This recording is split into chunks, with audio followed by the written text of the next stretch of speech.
Hi everyone, welcome back to the Curious Coconut. Today, we're talking to Zita Wong, who is the founder of Visionverse.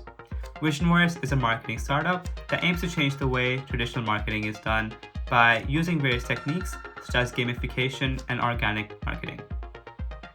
She's also a very interesting person as she started her first startup right out of high school and has been on an amazing journey ever since. In today's episode, we're talking all about marketing, the various psychological techniques people use, the benefits of organic sharing, as well as why paid ads are honestly quite useless in today's economy. If you want to know more, make sure to check out the rest of this episode. Hello everyone, welcome back to the Curious Coconut. Today we're joined by my co-host Tong and a very special guest, Zita Wong. I met Zita at a Founders Fair a couple of weeks ago. And Zita, do you want to quickly introduce yourself?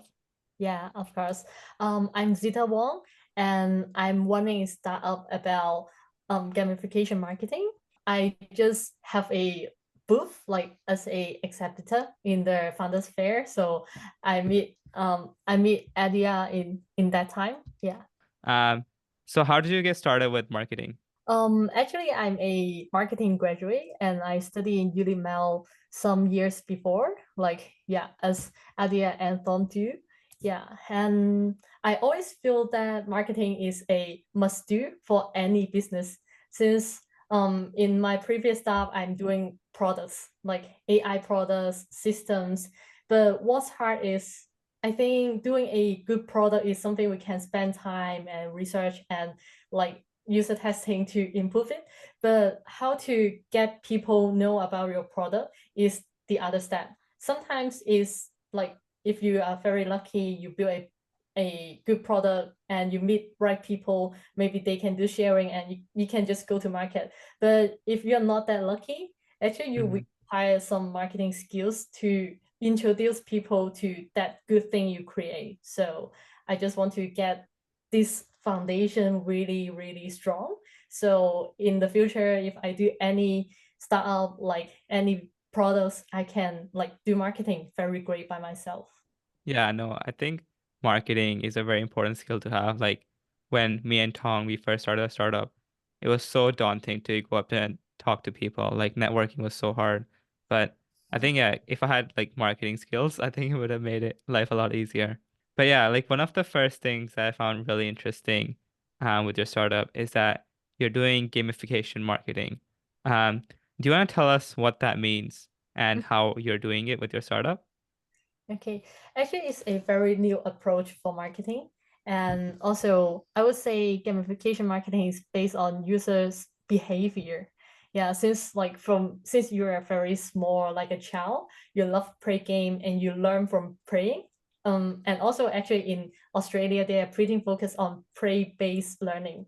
Yeah, so I would say I want to use this approach, like I educate people through game.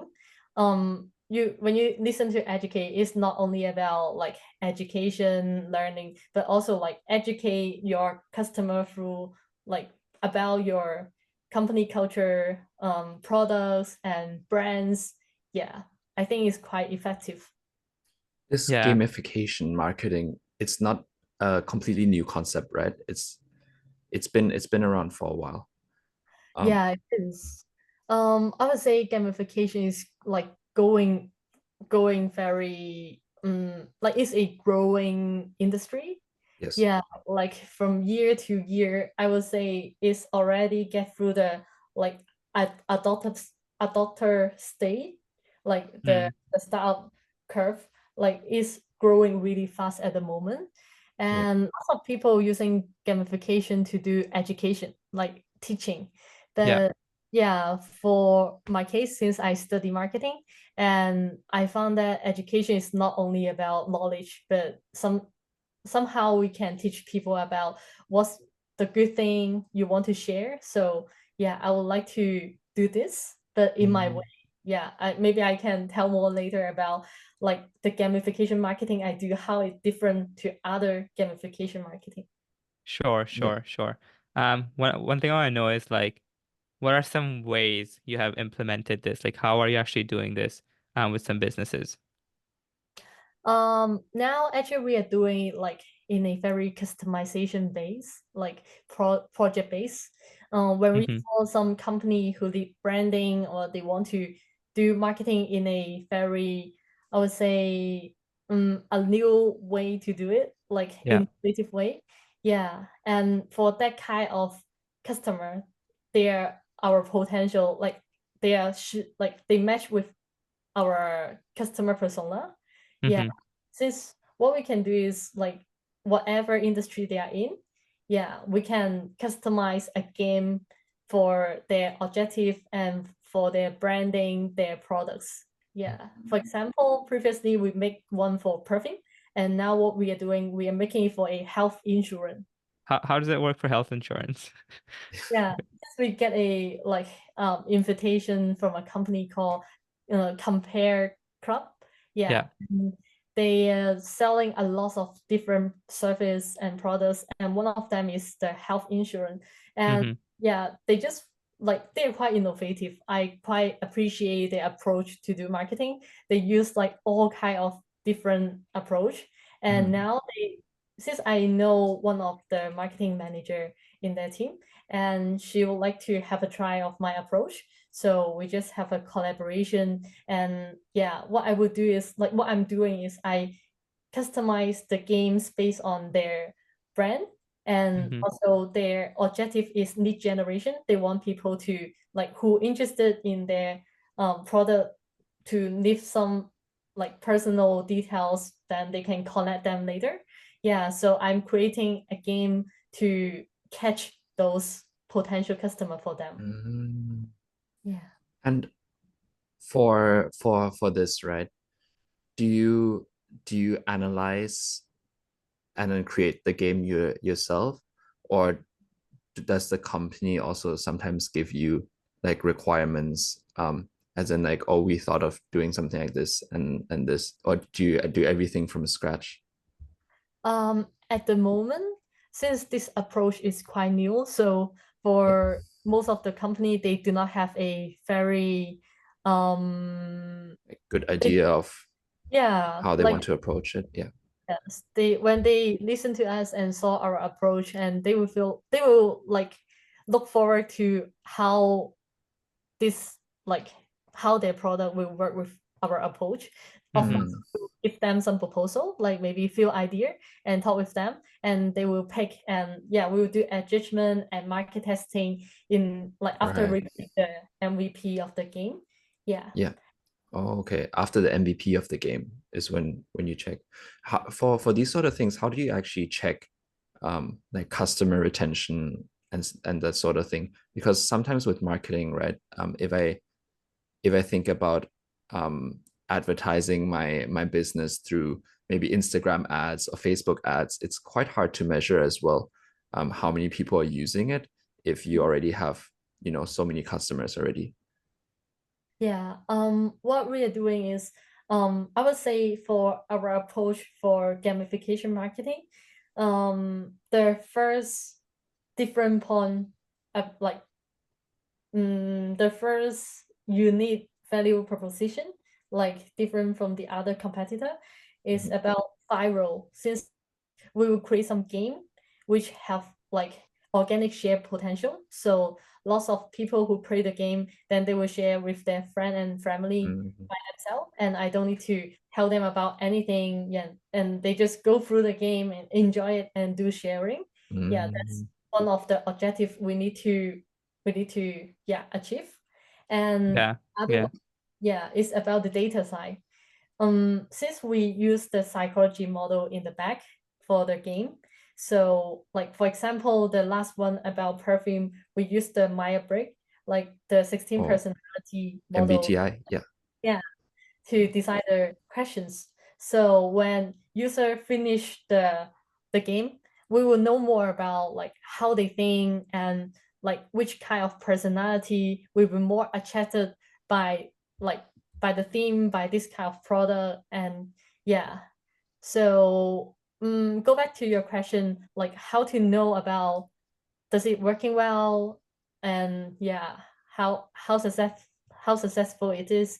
Actually, we make a very detailed data dashboard Like Wow, we will okay. know how many people click into the link and how many people finish the game, how long they spend for the game, and do they click any button, like any action we will capture and do the analysis. And also based on their personality type, we will do another analysis. This is quite detailed. Yeah. Yeah, it's a lot of analysis. I was actually listening to a podcast the other day and it said like people love doing these sorts of personality tests. Wow. So actually I actually played the perfume game. It was so interesting. Just answering the questions. It tells me something about myself, which I may or may not have already known. Um, and although it's a very simple idea, I think people just love doing that for some reason. I don't know why. Mhm. And it's a really great way to kind of market it, right? If I'm a company that's selling perfumes and I can, get people to share this organically, like that's gonna improve my image as a brand, right? Yeah, it is. Actually, why we will do this is like one, I would say, is because of our team. Since my co-founder, he have a lot of experience to create game and design game mechanism, and he also teach in university about how to like create that game mechanism and yeah, how it works. So he's the expert in that area. Yeah, Hmm. so what he can do is he can make sure that people enjoy and will finish the game and want Mhm. to share or take some action. Yeah, and from my experience, since I do like 4.5 year for my last startup, and yeah, although I'm the CEO of that startup, but I do a lot of like different works, and half of my time is spending into the product manager and product design. So Mm-hmm. yeah, it's quite like highly related to the project I'm doing at the moment. Yeah. Yeah.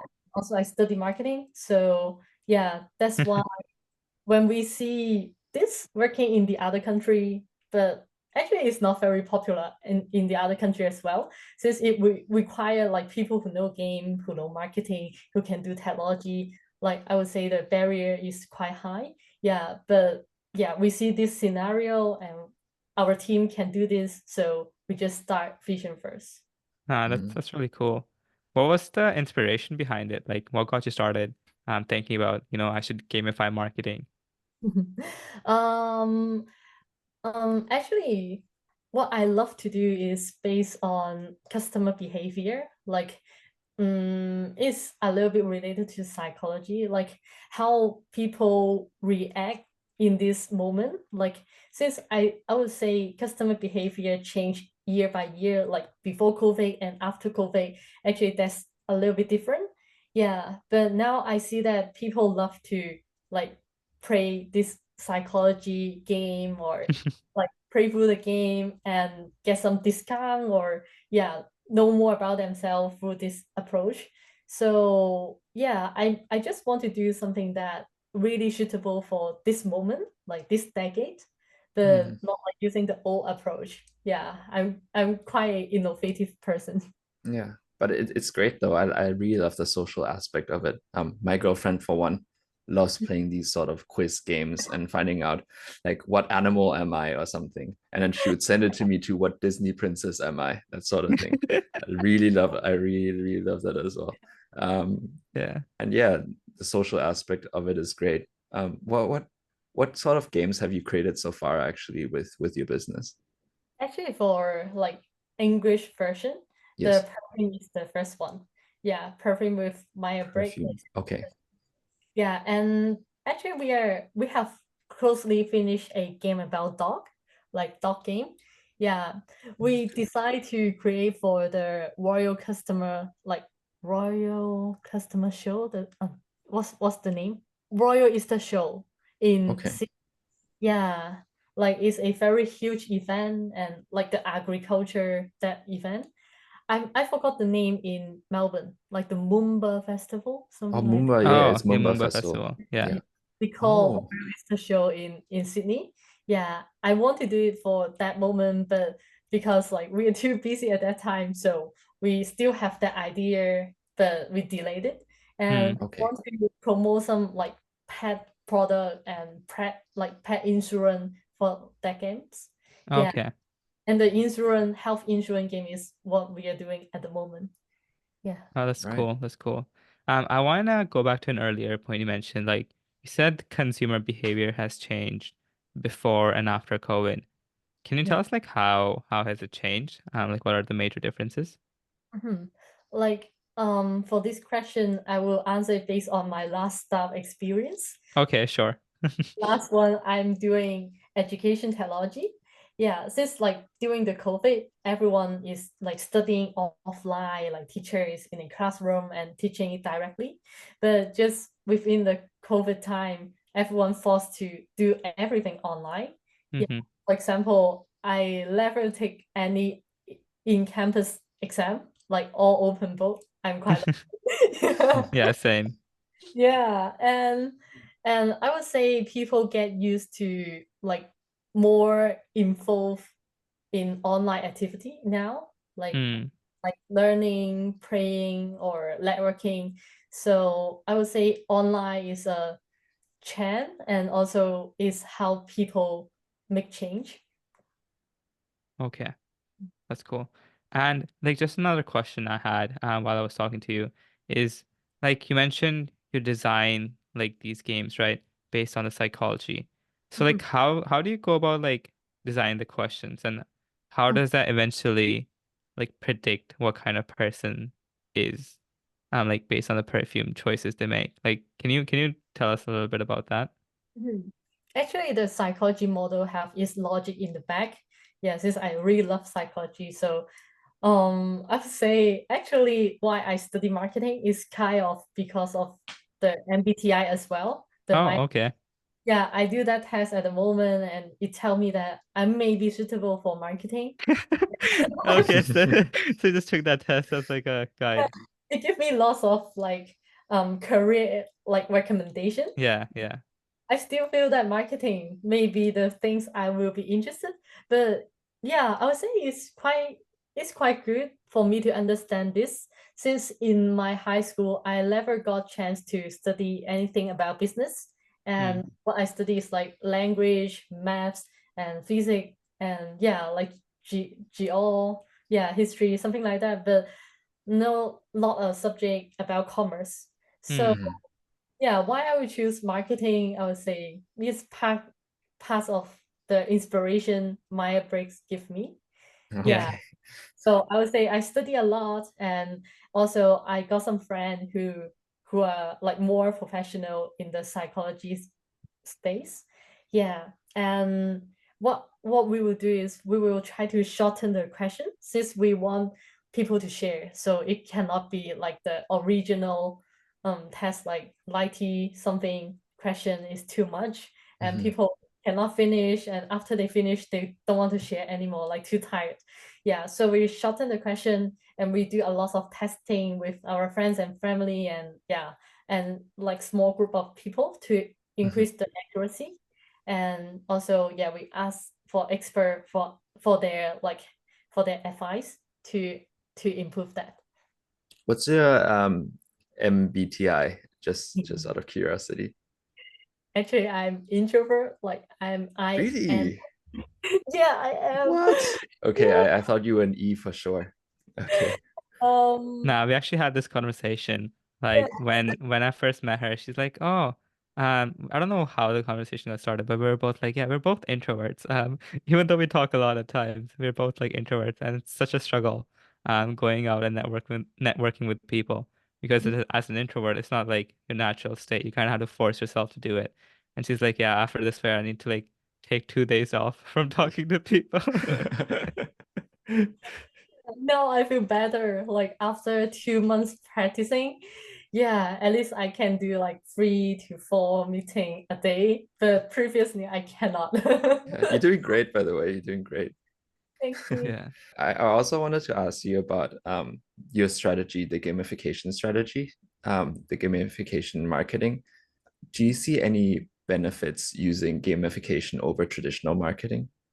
Yeah, of course. Like just from my research based on a like database, Yes. mm, we will see that actually lots of people are dodging the advertisement like when they see in both mobile or like desktop, Mhm. like they have already get used to like when you see a YouTube advertisement, they just waiting for click the skip.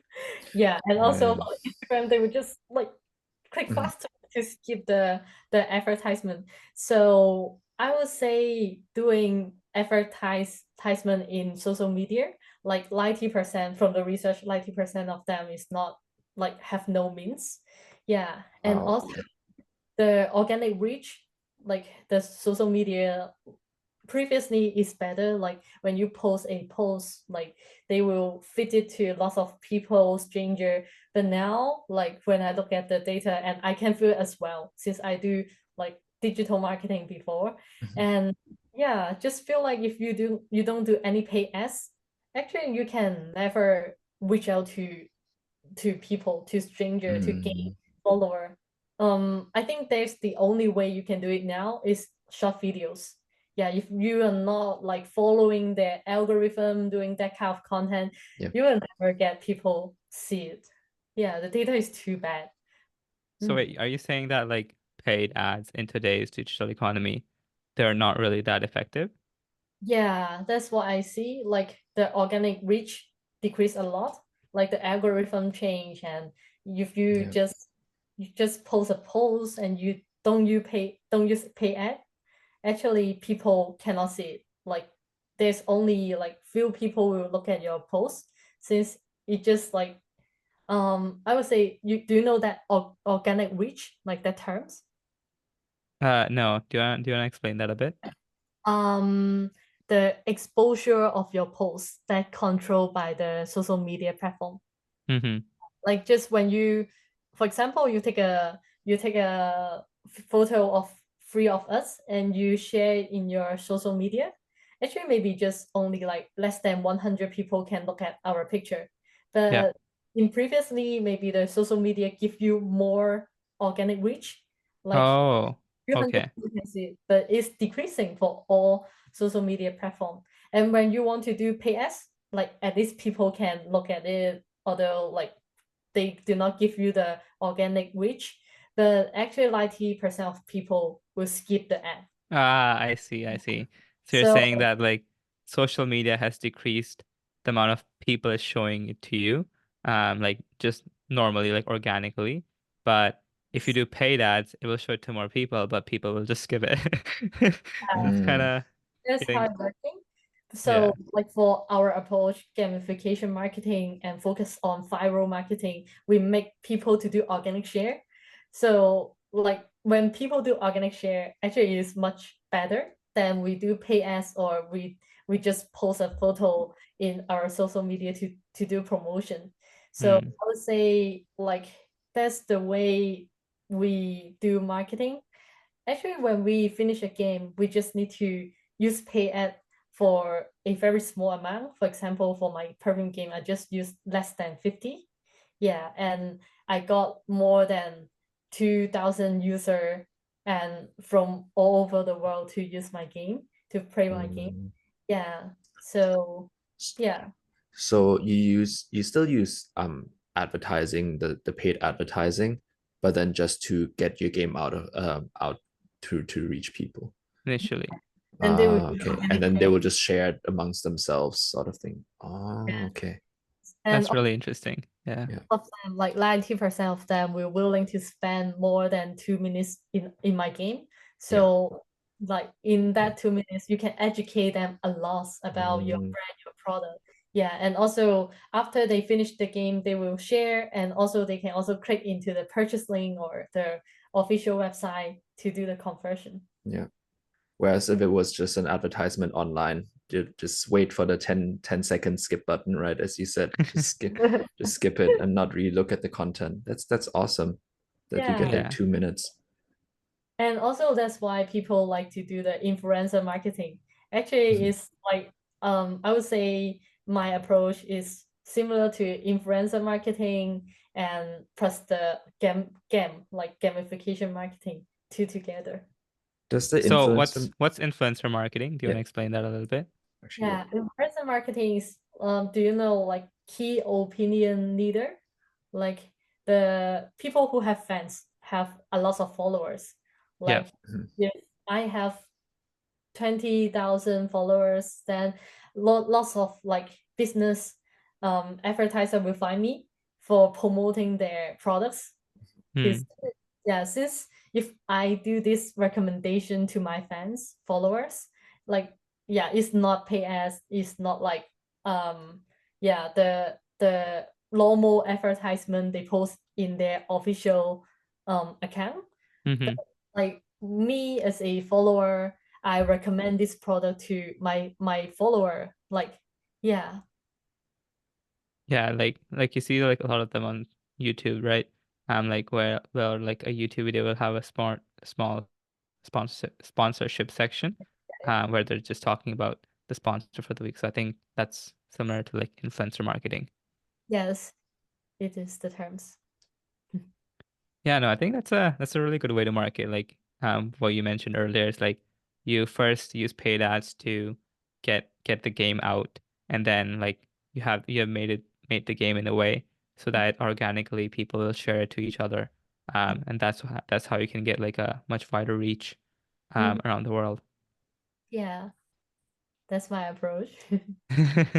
No, that's great. Another question I have is what are some challenges you have faced with your startup so far? Like, are there any major challenges you have come across, and how have you overcome them?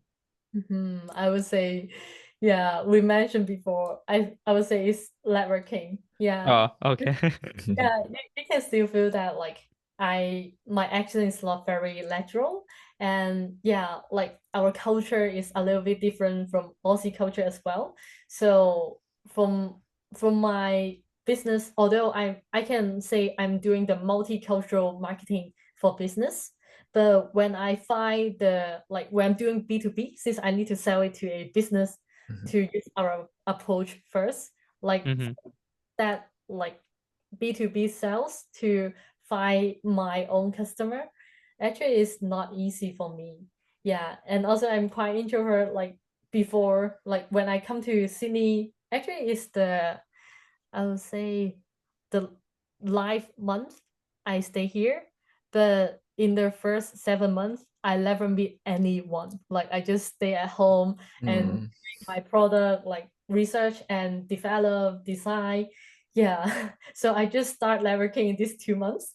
So it's like I build the network from 0 to 1. And also like I would say my product, my service is not cheap as well.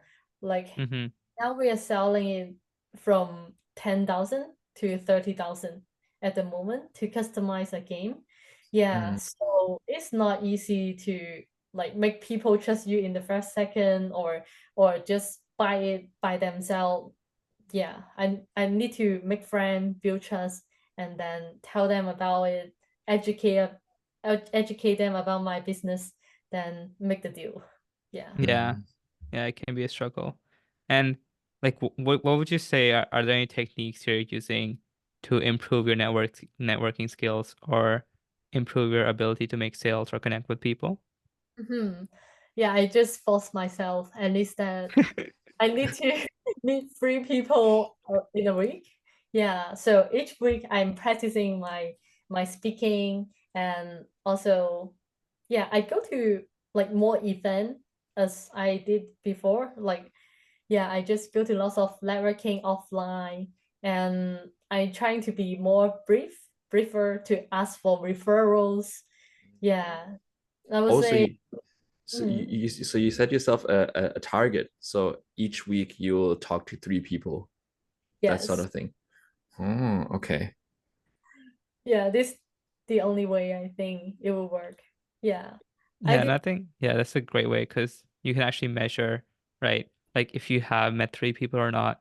Um, and yeah, like if it's just you have to be consistent. Like if you consistently keep meeting three new people each week, um, then you can say like you can slowly see the improvements in your networking skills and in your business as well. it Mm. is. And are you the only one that does the networking part? What about your co-founder? Do- Does your Oh, co-founder do it as well, or? um like 2 months ago, it's only me start to doing that since he's introvert as well. But after we find that networking is really useful in Australia, then he just joined this month. But we Okay. focus on different market. I focus on English market, and he focus on like Chinese in Australia. So That's Okay. great. Yeah, and I want to know like how do you go about like finding businesses for your like for the startup? Like what's your approach? Mm, at the moment, I would say we are still not yet achieve the level to expand. So what we're doing is start from networking. Like what we need is some customer who really want to build deep relationship with us, like Mm-hmm. willing to referral later and really sticky with us. So it would be a long-term collaboration. Yeah. Yeah, this is the kind of customer I'm fighting for. Yeah, and it's the also the hardest customer to find. Yeah, since Yeah. people is like one-time payment and oh finish happy and go. Yeah. Yeah. In the beginning, we need a lot of conversation, and I want to improve my product in a very like I want to improve it with my customer together. Yeah, Mm-hmm. always working, but I want to work better and better. So yeah, I'm not like expanding using the tools to get a lot of people to know us, but more like I make friends with them and they trust me and we do it together like this way. Yeah, so you would rather have like a long-term collaboration with someone who's like actively involved in the design process so that you can get their needs right rather than them just telling you like, oh, this is what I need, just do it yourself and I'll pay you the money. Yeah, I think in these 3 months we will keep this approach, but just after we have more like case study, yeah, Mm-hmm. like more than 5 case study, maybe we will use some tools like the LinkedIn, like the sales navigator, something like that, to let more people know about us and yeah, Mm. just get Wait, more sorry, what was that? What is that tool on LinkedIn? sales navigator. Like Okay. when you want to upgrade your LinkedIn, Yep. like yeah, become VIP, there's some options. Yeah. Mm, And for sales, that one is the most expensive one and yeah, powerful for getting lead. interesting. Yeah. Yeah. Yeah. Yeah, I want to switch gears a bit and talk about like your first startup. Because when we were talking earlier, you said you started a startup right out of high school. So do you want to tell us a bit about that? Because I think that's pretty crazy. Yeah. I would say I'm really lucky when I'm in high school. Actually, just in when I'm in senior two, I joined a startup event called Startup Weekend, which is like hosted by Techstar. It's quite famous in startup circle and a famous incubator. And Okay. we have a event that only lasts about 2.5 days called Star Weekend. And I joined that event in Macau. And also Mm-hmm. it's the first Star Weekend in Macau.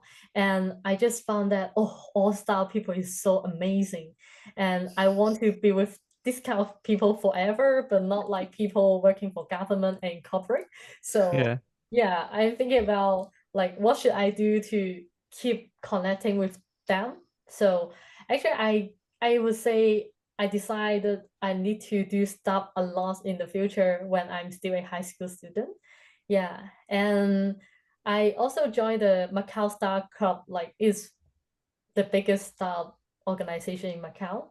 Yeah, Yep. at the time, and I helped to like volunteer and yeah, become a member of them. Yeah, so after I keep doing it for some years, at least I have a lot of staff knowledge and yeah, I learn from them. And when I just graduated from high school, I do a internship for a boss and who are quite like he's quite rich and he also have like lots of company and at that time um I decide I really want to start but I don't have enough like I don't breathe enough to start Yeah. and yeah I have a friend who study um diploma in Hong Kong yeah and yeah since she failed she failed her exam, and so she can only study diploma first and transfer to university. But Yeah. when she studying in Hong Kong, she feel really depressed. So I Oh. want to, yeah, get her back to Macau. And yeah, she's really good. She just like too nervous and failed a subject in her exam. So yeah, I just think about how does it work. I at that moment, like I'm not a people who with a lot of money and house. So what I can do is either get her a job or I start a startup and I hire her. So I just talk with my boss who hired me as a intern, and I asked him about does it possible if I can do the startup, like me and that girl will join and we can work really hard, and yeah, and we don't need a lot of resources. Yeah. And Wait, so like your boss basically funded your startup, right? yeah, he's the angel investor. Oh, okay. Yeah, so you're working for him and then he became your angel investor as well. That's so Yeah. cool. So yeah, we become the co-founder relationship later. Yeah, that's So great. Yeah. sorry, wait, what startup was this? Is this a different one from the one Yeah. you're doing right now? That one I start after my high school graduate is about the education technology. Oh, the okay, right, yeah, It's education quite technology. complex and really huge. Like I design and build apps and AI tools and SaaS system like as a whole, Yeah. like at that time, and sell it to high school in Hong Kong and Macau. Yeah, I think you just have always been had the entrepreneurial journey, spirit within you since the very start, and you've just been going at it. Yeah, I really love startup. As, Like thought, yeah. may I ask, as an introvert, how did you sign up for this startup event in the first place? Where you met all these founders. Um, actually in my high school, I'm not that introvert as I do now. Oh, okay. Since in high school, I'm still looking for lots of opportunity. Like I know that I don't have resources, so I need to catch it actively. And Yeah. Hmm. I'm really happy that I study in a high school which is really flexible. Like when I get like I found some good activity, I can get some holiday from them. Like they will accept me to have a leave, like for joining that Oh, activity. okay. So Oh, okay. yeah, I find them actively since I don't want to go to school. So So you have to skip school and go to these events. yeah, that's why when I see that and it's happened in Friday, and I'm really happy about that setting and I join. Actually, Oh, at that time, I don't even know about the word startup. I don't know what is startup. Yeah, you just did it because you didn't like school. So funny. And I think to go back to like what you said, right? You said like in high school I didn't have that many resources, which is why I did networking. I think as an entrepreneur, as a early stage founder, I think that's always the case. Like even now, I feel like you always need more resources. That's why you need to network, which is why I think you kind of have to break out of that introvert shell. Yeah, I'm still trying to. Yeah, that's why I joined this podcast. Nah, and you're doing a great I job. think this before. Yeah, when you asked me, I did like hesitate for a while, and I Yeah, feel that I need to go out, like go out of my comfort zone. So I yeah. tried, and it's quite happy. Like I enjoy the journey. Yeah, Yeah. see, like now you stepped out of your comfort zone. I think it wasn't as bad as you probably thought it was, right? Yeah. I didn't think it's like this. Yeah. Since normally when I see podcasts, like people are very serious, not like not like me at least. Like they dress up and yeah, like a professor to talk. Yeah. and then Yeah. there's us. Yeah, that's young people to do. Yeah, thankfully that's not us. I mean, we can be serious as well. I think it just depends on the person, what they're talking about. Um, but yeah, I think it's good that we just like to keep it a bit light and casual.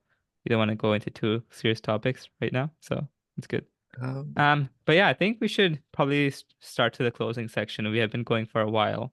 Um, so you've already given us a lot of different tips, but let's say someone is an introvert like you.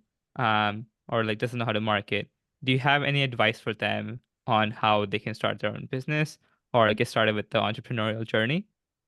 Yeah, from my own experience, I always feel that mentor is really important. Yeah, when you don't have any experience and resources. Yeah, actually for my previous staff, I don't need to do networking a lot since he have all the network already. Yeah, that's Oh, focus on products and yeah. So I would say find resources, like find good people who can guide you through the journey and learn from their first few experience is really important. And yeah, although you're introvert, you still need to like ask for help. And mm, actually, there's a lot of like free resources in Australia. Like government offer some consultation which is free, and yeah, the consultant there have lots of experience, and also there's incubator, which is free to join as well. So I think as a introvert people who don't want to do networking by itself, you can try to like get start with those free and like yeah and the path that is for you, like it already set and everyone can join. Yeah, just hmm. start from that first. And you mentioned like trying to find a mentor. Like, how would you go about doing that if you're an introvert and don't really want to talk to people? Um, I think lots of introvert people maybe they don't like to do face-to-face talking. If they can have time to type, it will be better. Like they can well prepare and yeah, just edit the words and don't need to react so quickly. So Hmm. I would say you can, for example, we are studying in University of Melbourne, and we have the Ask Alumni is the mentorship website. Mm. Yeah. Yeah, like from there you can just use your like testing like messages to find out who really want to talk with you, like Mm. Hmm. really friendly and accept that you're introvert and a bit slow to guide you through. Yeah, I think Mm. filter, like don't find someone who are too energetic and make you Yeah. Okay. Yeah, and I guess yeah, I think Sure. it's good that there's so many online resources available. Like so you don't need to do face to face necessarily. I think even a Zoom call is more comfortable than, going out with someone on coffee.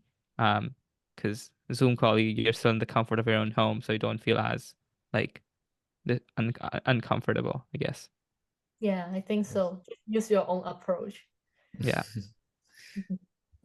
We at the Curious Coconut podcast, we also love reading. Adi and I, for instance, we really like reading a lot of books. Do you have a favorite book as well that you would like to share with our listeners? Actually, my favorite book is quite popular. I think maybe you guys like know or even read it before. It called Lean Startup, Lean. Lean Startup by Eric Ries. Ah, since I learned that approach when I first know startups, and I also follow through that approach, so it's like guiding me Mm. to get started. Yeah. Yeah, I think it's a very good like approach in terms of building a startup because you're not building the product right away. First, you're doing the experiment, you're Yeah. testing the market to see if the people are interested.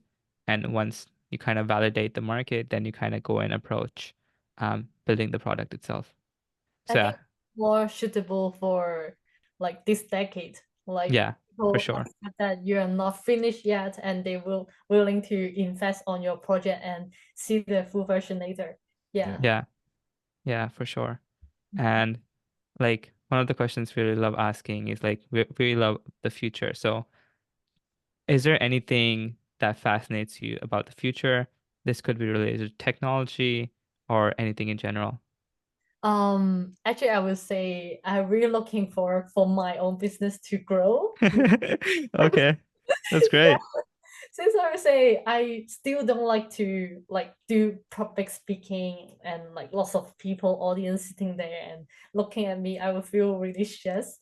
Hmm. But like vision first, I would say is my mouth.